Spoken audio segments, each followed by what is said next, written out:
Vous êtes une organisation, un projet de développement et avez besoin de vous faire connaître, d'échanger avec le monde agricole, lui proposer via les coopératives à la base les fruits de vos recherches, des matériels et autres produits innovants. Une seule adresse, le groupe Bénin Agritropique. Pour tout renseignement, contactez le 229 53 84 0047. Groupe Bénin Agritropique, un intermédiaire efficace pour mieux toucher la cible.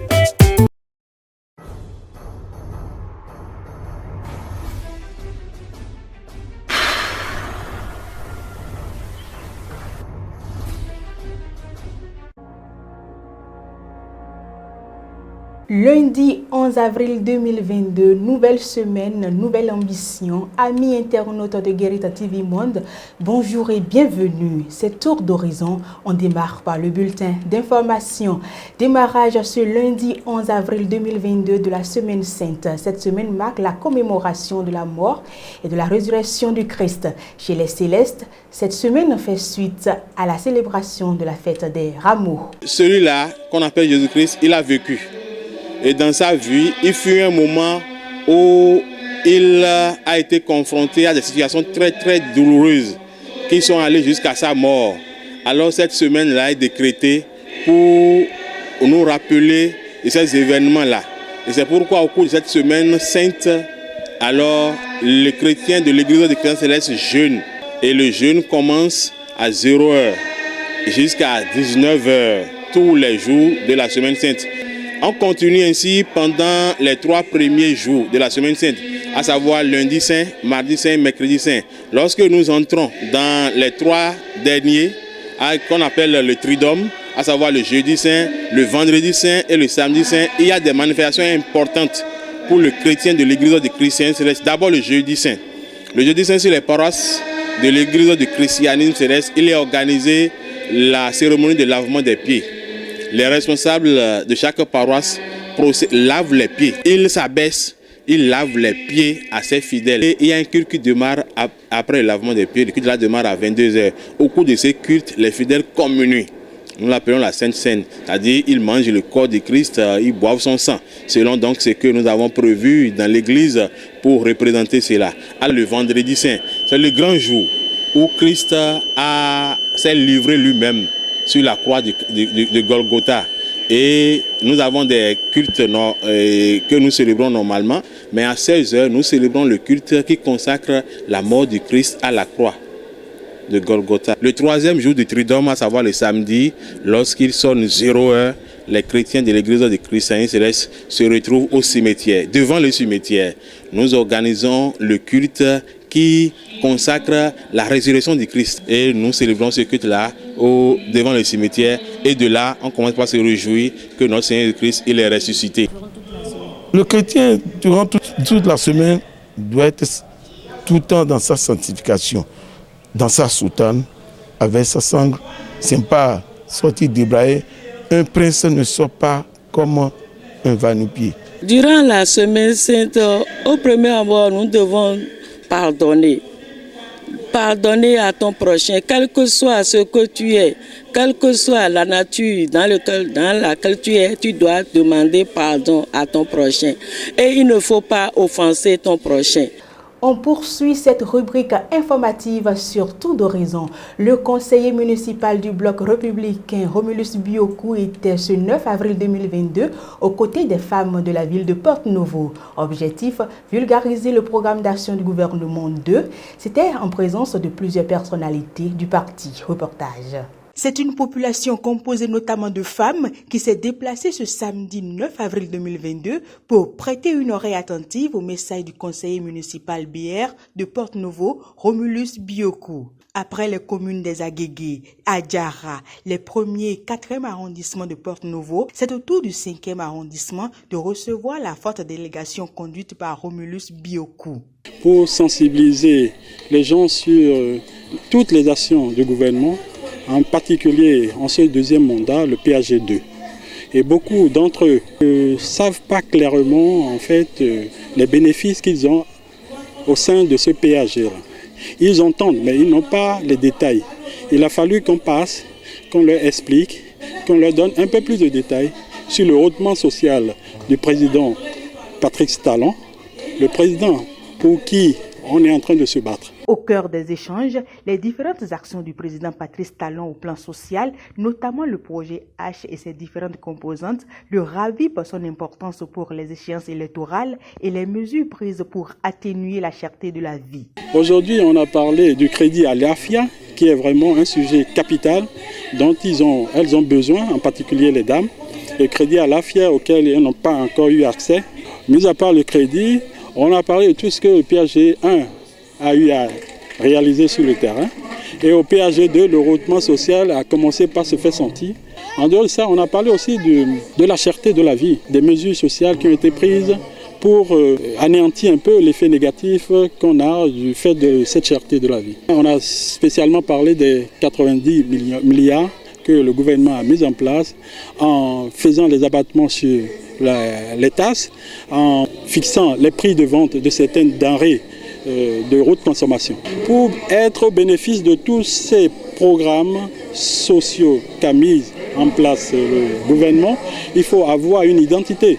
Et aujourd'hui, pour accéder à ça, il faut avoir été enrôlé au RAVIP. Soutenu par des membres du Parti du Cheval Blanc Cabré, l'initiateur de cette activité de vulgarisation du PAG 2 reste persuadé désormais que le 5e arrondissement de Porte-Nouveau est déjà acquis à la cause. L'objectif a été atteint parce qu'ils ont été très contents de notre passage. Présent à cette activité, certains membres du BR apprécient l'initiative de Romulus à sa juste valeur. Le conseil municipal Bioku Romulus, c'est un homme d'action.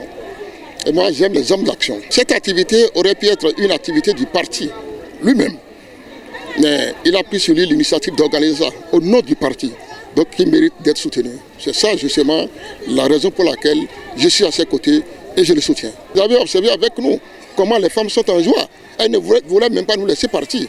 Voilà, donc ça a impacté la population, ça a impacté les militants. C'était l'occasion pour nous de rappeler l'importance au peuple béninois de se faire enrouler au RAVIP. Avant de se séparer de sa base, le conseiller municipal BR Romulus Bioku s'est fait le devoir de promettre à la population d'amener les jours à venir une équipe des systèmes financiers décentralisés pour la concrétisation du microcrédit à l'AFIA. Aujourd'hui, on est en mesure de leur amener un SSD qui pourra les enrôler pour l'octroi de ce crédit. Le conseiller municipal Romulus Bioku repart heureux pour avoir donné la joie au cœur aux militants et militantes de sa base. Une note pour terminer ce bulletin d'information. Au nombre des réformes opérées dans la décentralisation par le gouvernement de la rupture figure l'élection des secrétaires exécutifs. Que pensent les acteurs politiques de cette innovation? Je vous invite à suivre le maire de Pobé, Simon Adebayor Dina. Je pense que c'est une expérience que nous allons commencer dans les jours à venir. Le processus est allé à sa fin et dans le délai. C'est important de reconnaître à ce gouvernement que c'est un gouvernement qui travaille avec méthode et qui reste toujours dans le délai. C'est un mérite qu'il faut saluer. Aujourd'hui, nous avons procédé au tirage des SE qui vont prendre bientôt service dans les différentes communes. Nous saluons cette réforme et nous attendons la prise de service de ces SE, de même que son équipe. De toutes les manières, nous, en tant que politiques, nous sommes disponibles à les recevoir, à les accompagner, à travailler davantage avec eux pour que le résultat escompté soit au rendez-vous. De toutes les manières, c'est le maire qui définit sa politique. C'est le maire qui est élu par la population. Et le maire a besoin de ces techniciens qui vont apporter les différentes expériences acquises depuis des années, parce que tous ceux qui sont sélectionnés aujourd'hui doivent impérativement avoir quelques années d'expérience. Donc tout cela sera mis à contribution pour faire face aux défis de développement. Pour ma part, je pense que cette réforme doit pouvoir aboutir si véritablement chacun reste dans son rôle. Et je pense quand même que les techniciens doivent rester dans leur rôle et les politiques que nous sommes, nous devons rester dans notre rôle de leader. Nous, dans la commune de Koubé, nous sommes prêts à accueillir le SE et son staff pour que le travail continue, parce que je ne vais pas dire démarrer. Nous avons déjà démarré l'année, nous sommes en train de travailler. Ils viendront certainement pour apporter un plus. Fin de ce bulletin d'information. Amis internautes de Guérita TV Monde, c'est le moment de vous laisser en compagnie de Mas Gaspard Adjamossi dans la chronique du jour. Déclaration de Irénée Josias à Gossa. Une opposition responsable doit savoir tenir des propos responsables. Le président du parti Restaurer la confiance RLC, Irénée Josias à Gossa, s'est prononcé ces derniers temps sur plusieurs sujets de l'actualité politique nationale. Et le moins que l'on puisse dire est que certaines de ces déclarations sont sujettes à caution. Dans un premier temps, à Djougou, le 2 avril dernier, les militantes et militants RLC s'étaient retrouvés dans cette localité pour faire une déclaration publique d'appartenance à l'opposition, conformément à la loi portant statut de l'opposition au Bénin. Dans son adresse à ces militantes et militants, le président du parti RLC a exprimé sa volonté de voir l'opposition présente et majoritaire au sein du prochain Parlement. Il a donc invité par la même occasion les autres partis de l'opposition à une mutualisation des forces. Mais certaines de ces déclarations semblent prouver qu'il n'est pas lui aussi prêt à cette mutualisation. Quand Irénée Josias à Gossa affirme en parlant de l'opposition, nous connaissons leur caractère monopoliste au sein de l'opposition. Lorsqu'il dit plus loin, on connaît leur principe qui fait de la suspicion un mode de gestion. Et enfin, lorsqu'il affirme, on sait tout ce que nous savons d'eux d'antifédérateurs. Quand on formule le vœu de voir une mutualisation des forces de l'opposition et que dans le même temps, au lieu de faire son autocritique, pour avancer, on indexe les autres en concluant de manière à peine voilée qu'ils ne sont pas prêts, que recherche-t-on finalement? Le regroupement ou l'émiettement? La mutualisation des forces ou le contraire? Quand dans les actes, on ne travaille pas à une véritable union de l'opposition, peut-on se permettre de dire que le contexte des élections législatives est favorable à une victoire de l'opposition, comme l'a fait le président du parti RLC? Lorsqu'il affirme par ailleurs, je cite, « Ils disent que si nous ne sommes pas en bloc, nous allons échouer pour préparer l'opinion à accepter encore un parlement monocolore », fin de citation. C'est une déclaration qui paraît étrange quand tout le monde sait aujourd'hui que le contexte politique est plutôt favorable aux grands regroupements politiques et aux partis politiques ayant une véritable assise dans tout le Bénin. Si les responsables du parti RLC et les autres forces de l'opposition ne l'intègrent pas véritablement, ils n'auront que leurs yeux pour pleurer au soir des législatives. Et au lieu de chercher des faux fuyants, ils ne devront s'en prendre qu'à eux-mêmes. Une opposition qui se veut ou qui se dit constructive doit éviter des déclarations qui jettent de l'huile sur le feu. Si tant est que le contexte est favorable à une victoire de l'opposition aux prochaines législatives, trêve de déclarations, trêve de discours et place au travail sur le terrain. Merci à vous, Mas Gaspard Adjamossi, pour cette chronique. On poursuit tout d'horizon et c'est le moment de marquer une courte pause pour aller au service commercial. Envie de diffuser vos spots publicitaires pour impacter plus vos cibles? Chers annonceurs, votre télévision en ligne Guérita TV Monde vous propose des espaces sur ses meilleures émissions, à savoir Au téléphone, Tour d'horizon, Ça parle femme, la vraie version. Pour plus d'informations, contactez le service commercial au 00229 91 19 10 10. Guérita TV Monde, le leader de Web TV. De retour du service commercial, avec le même plaisir, nous allons recevoir Armand Chalogo. Armand Chalogo, bonjour. Oui, bonjour, Fauzia Sefou. Merci d'être toujours à notre compagnie sur Tour d'horizon. C'est un devoir, Fauzia. Forum de discussion de ce lundi 11 avril 2022, nous allons parler du code électoral et plus précisément pour dire que dans le code électoral, il est clairement dit que les députés qui ont déjà fait 3 ou 4 mandatures ne reviennent plus au Parlement. Comment appréciez-vous cette disposition de la loi, Armand Chalogo? Merci Fauzia Sefou.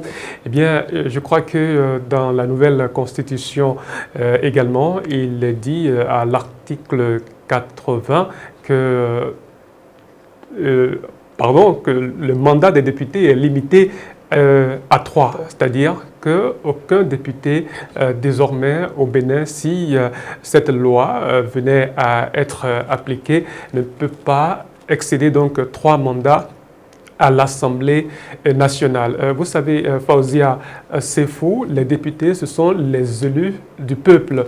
Ce sont ceux-là en qui le peuple a confiance et donc ceux-là qui vont donc défendre les intérêts du peuple à l'hémicycle.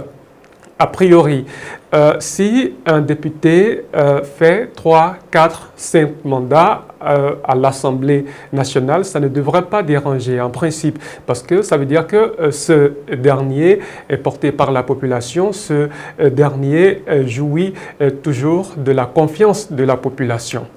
Alors, si le gouvernement de la rupture a décidé de changer les choses, c'est parce que certains députés ont transformé cette mission sacerdotale en une profession, carrément. C'est-à-dire, il y a des gens qui sont là parce qu'ils ont les moyens, ils se font élire.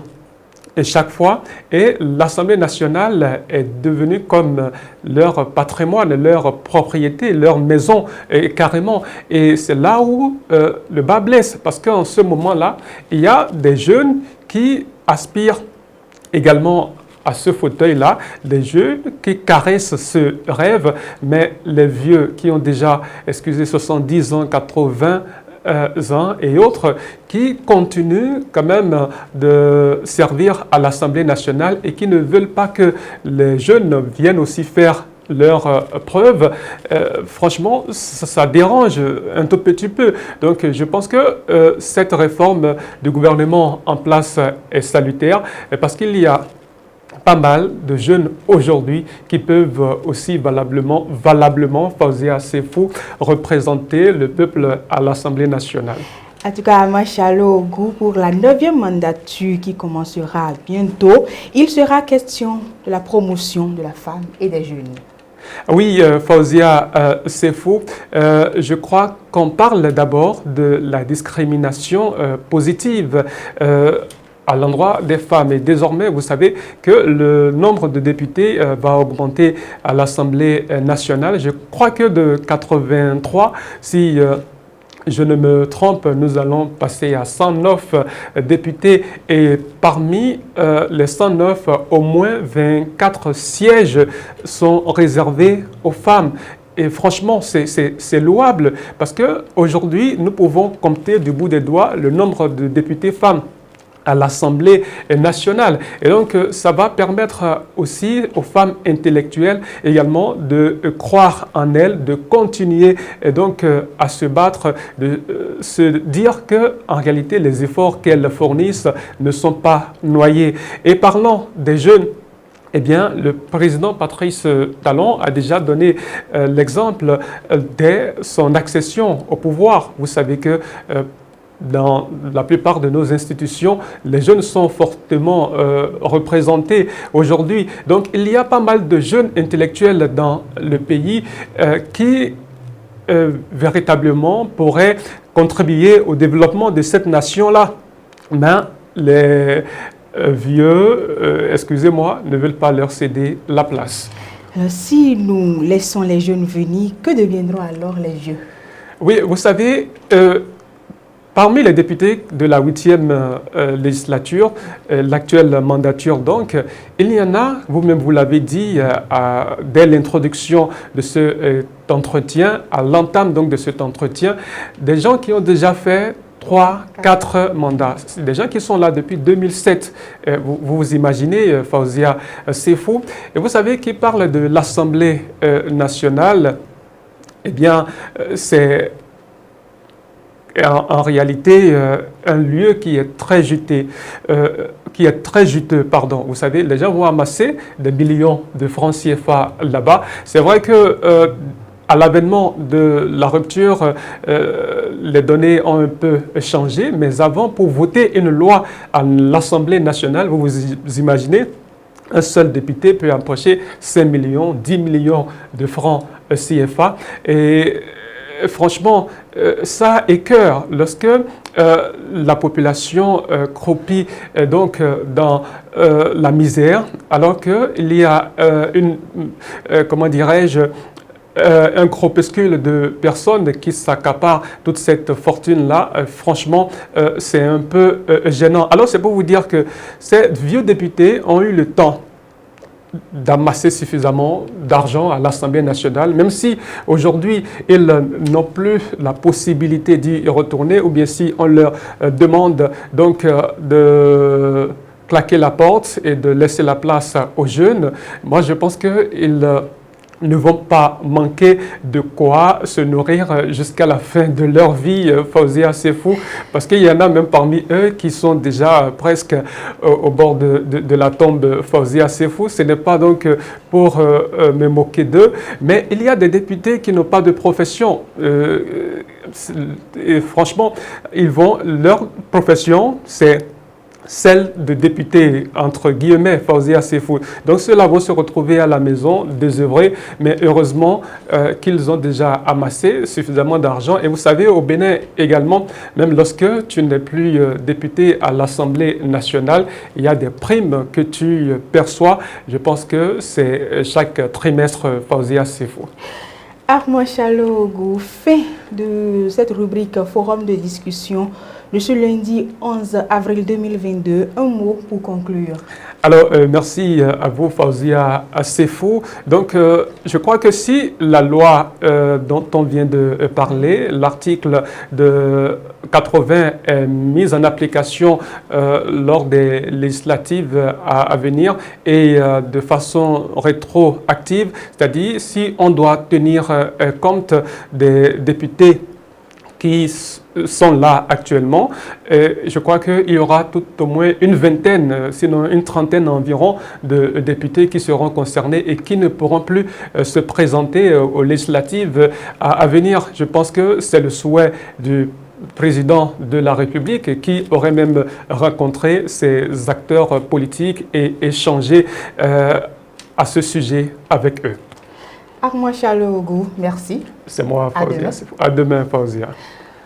On poursuit tout d'horizon et nous allons marquer encore une courte pause pour aller au service commercial.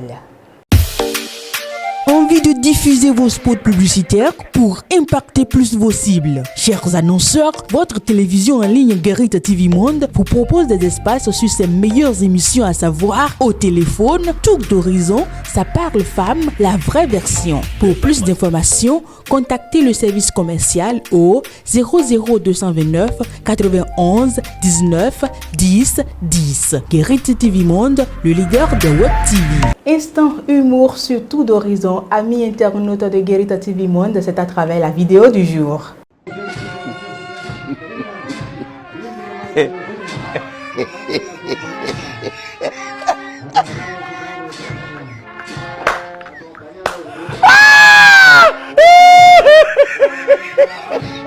C'est la fin pour le compte de ce lundi 11 avril 2022. Merci de nous avoir suivis. À demain.